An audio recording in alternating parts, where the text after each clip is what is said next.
So hello everybody, I am joined today by the ultra fabulous John Amabile. We are here to chat all things interior design, your amazing journey in business, gift of a lifestyle and everything that you've got coming up. And we're actually recording it in John's house. So I am like, I've dusted. wait till you see this house. We're going to show you some behind the scenes, but it's exactly as you would expect John Amabile's house to look like. But anyway, John, thank you so much for taking the time to chat to the GGC. Hello, girls. Hello, can we just start from the beginning? Oh gosh, Let's take it right back. take it right back. Well, I've just turned 61, so you're going back quite a little bit of time, back to the You're 60s. looking bloody fabulous. Thank you. My dad still says there's no wrinkles on a balloon. Cheers, Dad. Keeps me level. Yeah, so I grew up in Glasgow. Okay. I went to school in Paisley. I went to Glasgow College of Building and Printing, which is now Glasgow College. I did a 4-year course in interior design, and that got me on the route to where I am today. Art was always my favourite subject. I wasn't sporty, I wasn't really that academic, not bad at English, rubbish at maths and science. I knew what I wanted to do. Even as a wee boy, I was always changing my bedroom around, Okay. turning my brother and I's bunk beds into a gypsy caravan. Oh, I love loved it, he didn't. But I was older than him, so he did what he was told. And then from there, when I qualified in 1986, I wanted to get into TV design. I wanted to design sets and work in movies. I had this big dream of going to Hollywood, not to be so much be an actor, but I'm a bit of an actor, and get into that side of things. And I went down to London to try and get a job at the BBC. I didn't get it, but when I was there, I started looking for a job, and I had a bag full of 50 pence pieces, and I went to the National Theatre phone booth and I phoned 30 companies in 20 minutes and said, my name's John Amabile, I've just qualified, I've got my portfolio, can I come and see you and hopefully get a job? And I got 5 interviews, and out of those I took the one that I wanted. Wow, I love So that. I know I was full of it, Yeah. full of it. And at the time in the 80s, interior design, especially for homes, wasn't the way it is now. Yeah. You kind of went with your mum to Fraser's or a department store and picked something, didn't have the big passion. So when I started my interior design course, I wanted to do beautiful airport lounges or big architectural things, nightclubs. Nothing to. If you told me then I was picking curtains and cushions, I went no way. Okay. And now cushions are my passion. You should see the cushions. Yeah, I gave up alcohol, but I'll never give up cushions. You should have that as a slogan. Do you think I know? Yeah. So that took me to London, as I said, and I worked for a shop fitting company. And the next thing I knew, I was in Cyprus designing Woolworths and Limassol, or I was designing Abu Dhabi International Airport inside for the shop fitting company. And the high street was king. People were still spending money in the high street because the internet wasn't there for shopping. So I designed a lot of shops. And then years later, I got asked to do the Ideal Home Show in 1989. And I came back to Glasgow to do that because I lived in London. And while I was here, I bumped into an old colleague who worked at STV who Okay. said, we're looking for production designers. And I thought, that's going to get me home. That's going to get me back into TV. Moved back to Glasgow in 1991, and I was designing Taggart. And I worked in Dr. Finlay, Funhouse, Wheel of Fortune. So I was a production designer in Glasgow, and I loved it. And I was putting in the Wheel of Fortune set one day, and down the staircase came Carol Smiley. And Carol Smiley and I used to work in a nightclub together called Pizzazz in the Okay. 80s. Okay. And we hadn't seen each other for years. I used to do a little bit of modelling with her because we're both small. Height of nonsense, she used to call me. And not small, we're a normal height, but just not huge, tall people. And she was doing a show called Changing Rooms, Yes. which was just going stratospheric. And I just signed a contract to design 3 Taggarts, so I didn't do changing rooms, but I was asked to do Better Homes with ITV with Carol Vorderman. So I did that instead, and that became 60 Minute Makeover. And then when I was doing 60 Minute Makeover, people said, I love what you do. Do you have a company? And I didn't, and I thought, why don't I start a design company designing for people's homes, hotels, shops, etc. And I did that 30 years ago, and that's what I've been doing ever since. Wow. That's it in a nutshell. Like that is it in a real nutshell. So if you don't mind, I'm going to go back and ask lots of questions about Go that. for it. But I used to love programs like 60 Minute Yeah. Makeover, Change Rooms, all those programs. Absolutely loved them. So we'll definitely come on to that. If we could go back to when you're designing sets, because Mhm. it's always something that's I've always thought how do people even go about that? Like when you're creating a TV production, a movie, is everything designed? Could you talk us through the kind of ins and outs of what you would do? Yeah. Two different kind of disciplines. So say for instance, if we talk about Taggart. Yes. So I would get the script. So within the script, there will be designated sets that are always there, like the police station. Yep. So I would look at that. Now that had already been established, but sometimes you had to tweak it for a certain story or somebody coming in for a police interview. Could be a murder. So there's that point of view. But if you had to then take that and build it, then you'd have to build that interior in the studio. Right. So for instance, if you were walking through Take the High Road Yep. or Shield Inch for River City, you'd be walking down the street, but when you go in the door, Yep. it's probably maybe a location down there, but there's studio sets as well. Yeah. So you have the discipline of creating the interior to match the exterior. But on top of that, which was fascinating, if it was a new character, sometimes you had to build their home or make decisions about if you found a location, how to establish their character. Or if it was a special effect and the house went on fire, nobody really wants their house burnt down, so you had to replicate the house for a Okay. special effect. Yeah. But I mean, that's the smaller type of it. If you're doing a big movie like Star Wars, you're down in Pinewood, or James Bond, you're building these huge big sets. Um, it's all down to budget now with everything these Of days. course. So, but it's still a lovely creative process. But then you have the studio side of thing, like when I'm designing Funhouse, the Gungy game show. Yes. Loved it. Yeah. So we had to come up with scenarios, and it was always what was the backdrop, what was the story. So, say it was a farm and you were milking the cow, and you had to burst the gunge that was the milk to how many you got in the milk pail. Yeah. It's the same sort of scenario and process, but you'd always have like maybe the background, the front props, and in TV there's always action props. So it's something like you're holding a mic, that is the action prop. Yep. He was lying against the fur cushion, that's a background prop or something that's mentioned in the script.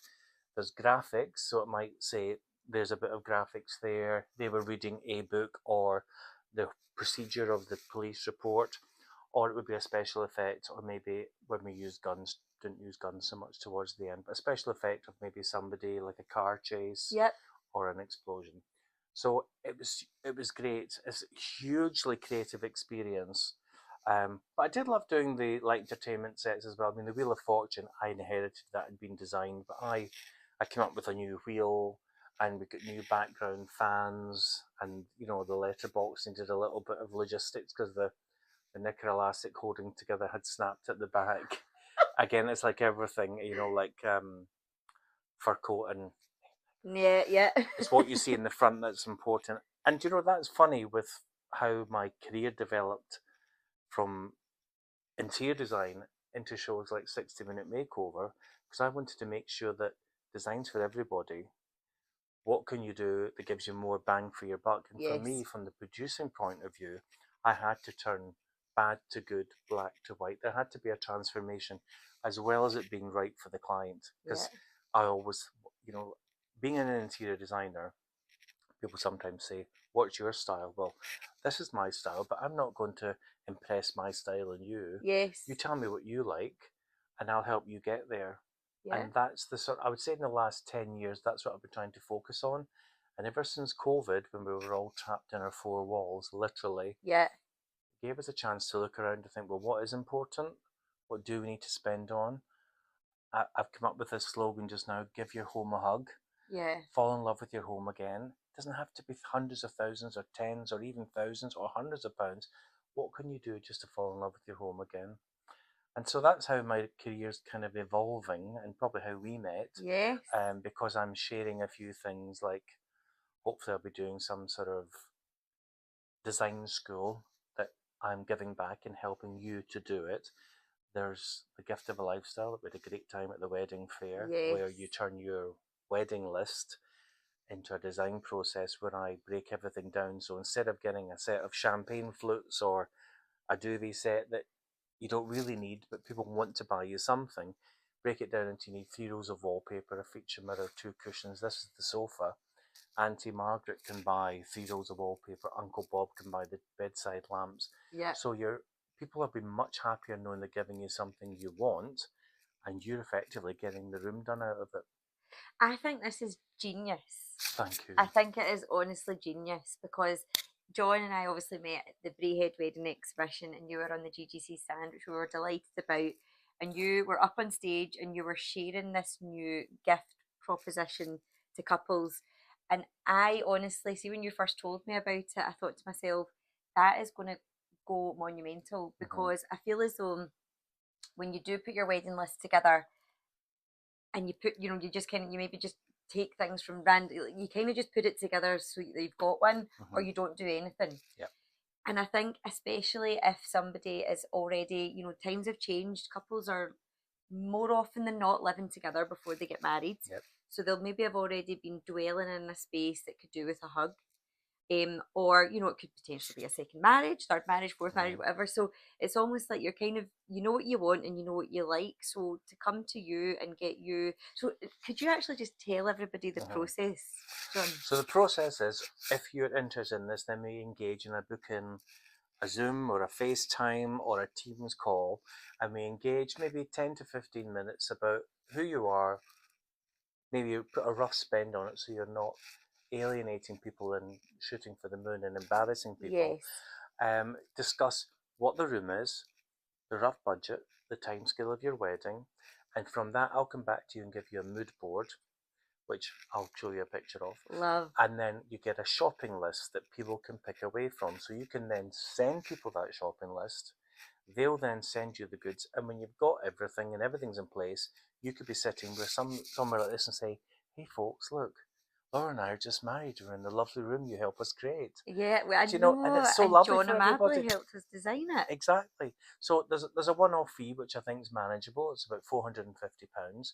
That's much less than any professional designer will charge you. Yes. And from that you get the shot. If you need any more time, then we can discuss it. But from Yeah. that you get the shopping list. Yeah. And I'll make sure that like if you're picking your curtains, I know the height of your pole to the floor. So say, don't be making expensive mistakes by buying 70 by 90s where you need 90 by 90s, Yeah. making sure the lamp's the right scale, all the things that you could fall short of or fall flat with, because you don't want to have to be returning all these things as well. No. So it's basically, and I thought it's just a lovely way of people giving you what you need. And as you say, sometimes it's not your first time at the rodeo. Yeah. It might not even be a wedding ceremony. It might just be a get together, and people Yep. still want to buy a housewarming present. It's a chance to have the gift of a lifestyle hugging your home. Love it. I love it. And you've spoke a lot about getting to know your client, getting to know their personality, because your design is your like personality in your house comes across. So it's like lush, it's very kind of luxe and glam. But you've talked about, having to understand your client's personality to ensure that their room is dressed up in their style. Exactly. So is that something then, obviously, as an interior designer, you have got lots of experience with, but I can imagine it's kind of a similar thing that you'd had to do in 60-minute makeover. 60 second, could you imagine? So imagine, so can you talk us through that process of how do you understand a client's personality to dress their home or their room in such a way? Well, if we relate it to 60-minute makeover, and obviously I never get to meet the person till the end, so it's their friends and family that are then forming the personality. So there's a wee kind of checklist. What's the room? Who uses it? Yeah. What's the room used for? Favourite colours? Hated colours? Yes. Things they like. Do they like leather? Do they like fabric? So there's a kind of questionnaire that I would run through and possibly send you that first so you can make all those decisions. Yeah. Do you like overhead lights? Do you like side lights? Do you like throws within your bedding? Is it a dressing room as well? So it's just to take the germ of an idea and make sure that you've ticked all the boxes. Yes. So it's a wee bit like a lot of my job is not sort of not psyching people out. I don't mean that. It's really just a fact finding of getting to know. So I need Yeah. to get into. I'll never live there. I need to know how they want to live there. Yeah. And also managing expectations. A lot of people have said to me, "I love this sofa. I'm just going to go for it." And I said, "Well, I've measured it up. The L-shaped sofa is the size of your living room. Yep.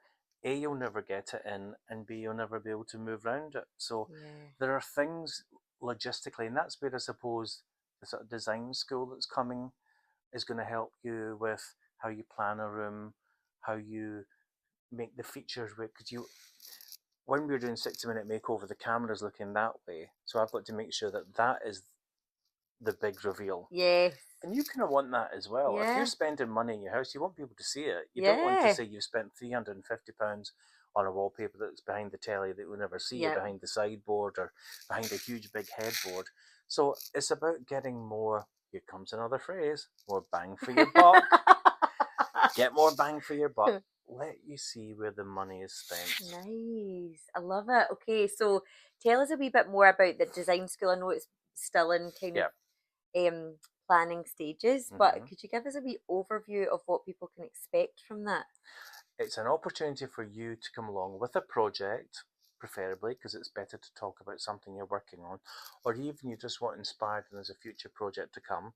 Gives you a chance to come along with your project, meet me, and talk through the process. Yep. A bit like if I was interviewing you to get the design process that I would do, is to help you to then know what you need to do when you're doing the project. What's the size of the room? What's it used for? What am I keeping? Yep. What do I not want to keep? What do I love? What do I hate?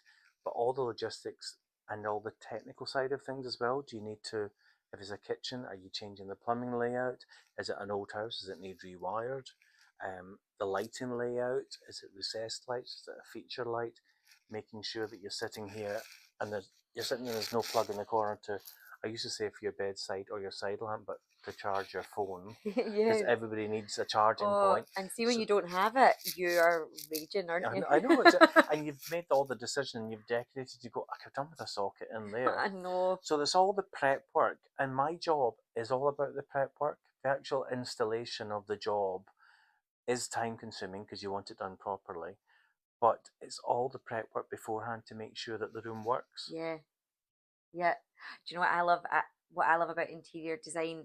Mood boards. Mm, I love a mood board. I love seeing different fabrics mm, and just seeing a room come to life because they talk about, and you'll know this as well, John, like dopamine dressing for your house is important, isn't mm, it? Because different colours have different colour psychology related to moods. So if yep. you do your house all in a certain colour and maybe it actually like red, I Mm-hmm, suppose could be anger or passion, couldn't it? mm-hmm. It could be a wee bit so dependent on but yeah, it's really important, isn't it, to get it right for your mood in your For house? your mood, and also I always use this analogy as well. People go to Greece and they go, "That's it. I love this. I paint my house white and blue." Yes. And you come home and you live in Kilmacombe Yeah. and the sun shines for 3 days a year and it feels so cold and clinical. Yes. So you've got to think about how our climate and how our country reflects. It's quite easy if you're doing all this sort of thing with the Mm. soft coziness. But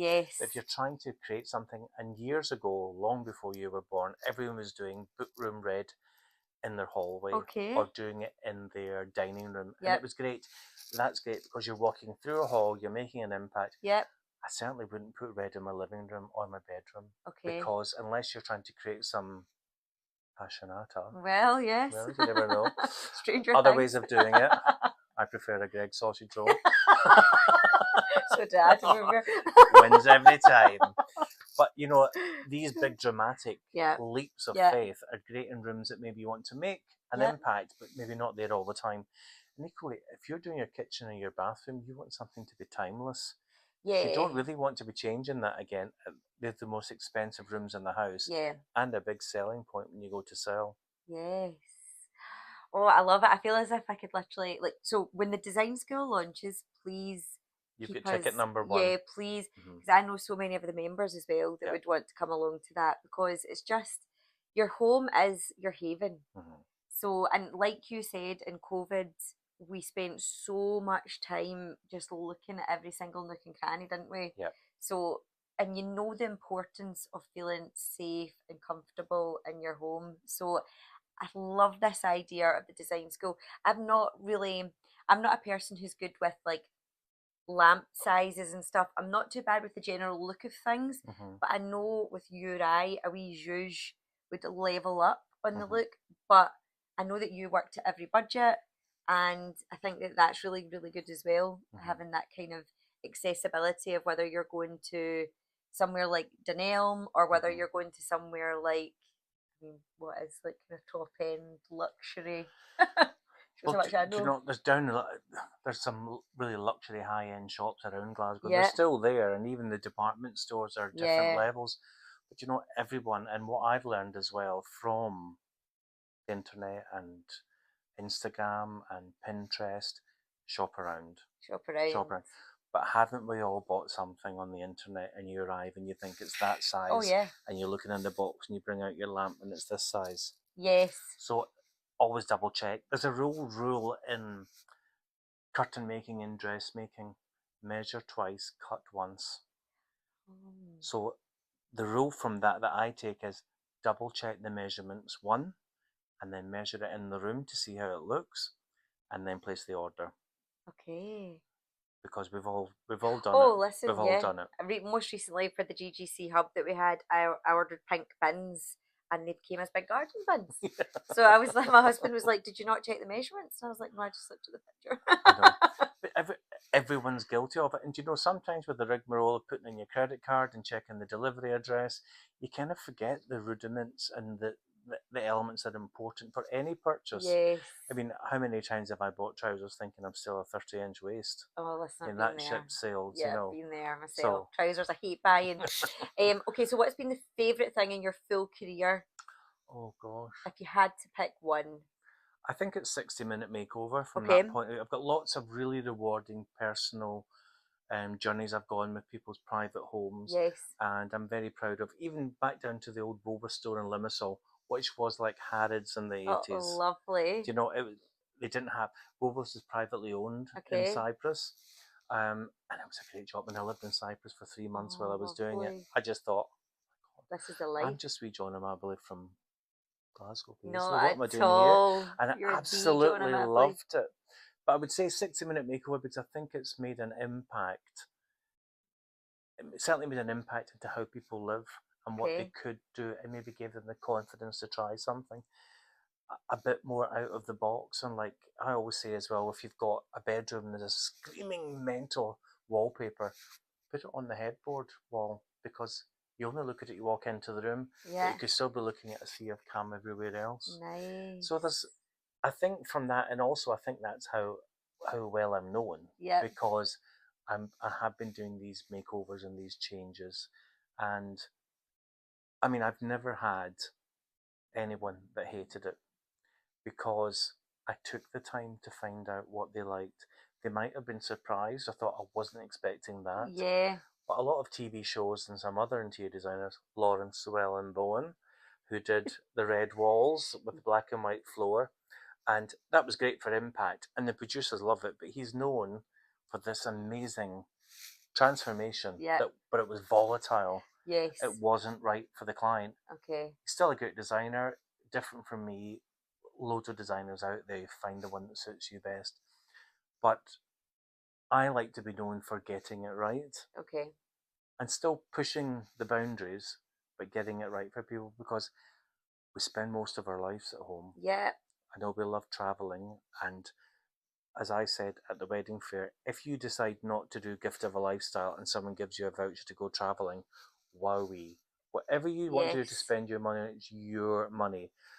I do think a nice meal is a nice idea, but at the end of the day, 2 days or a day later, depending on your constitution, you're flushing the gift away.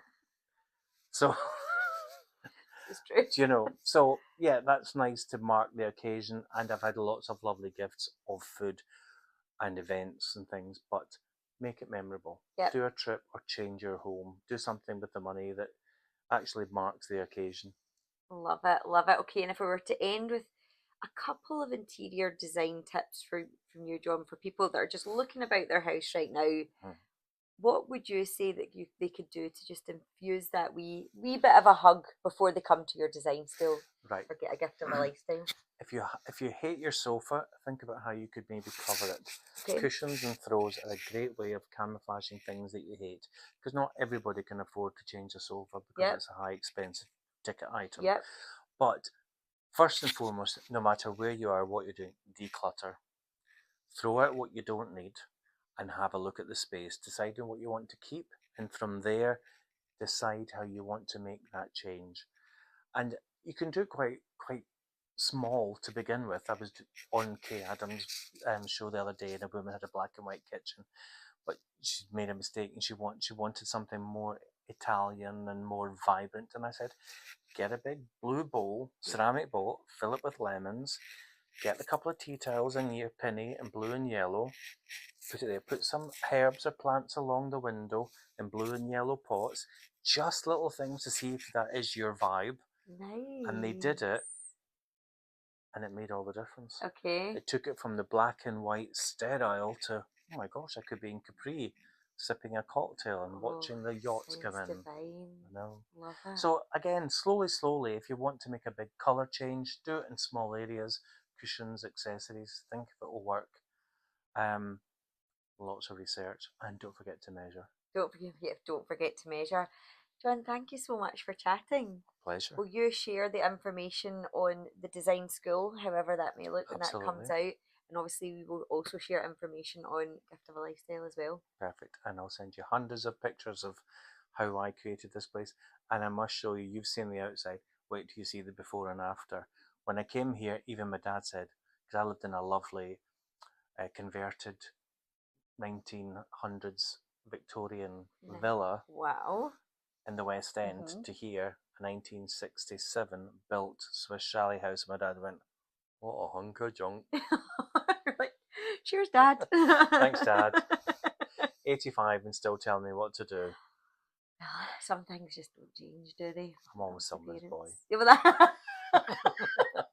And on that note, thank you very much, Sean. A pleasure.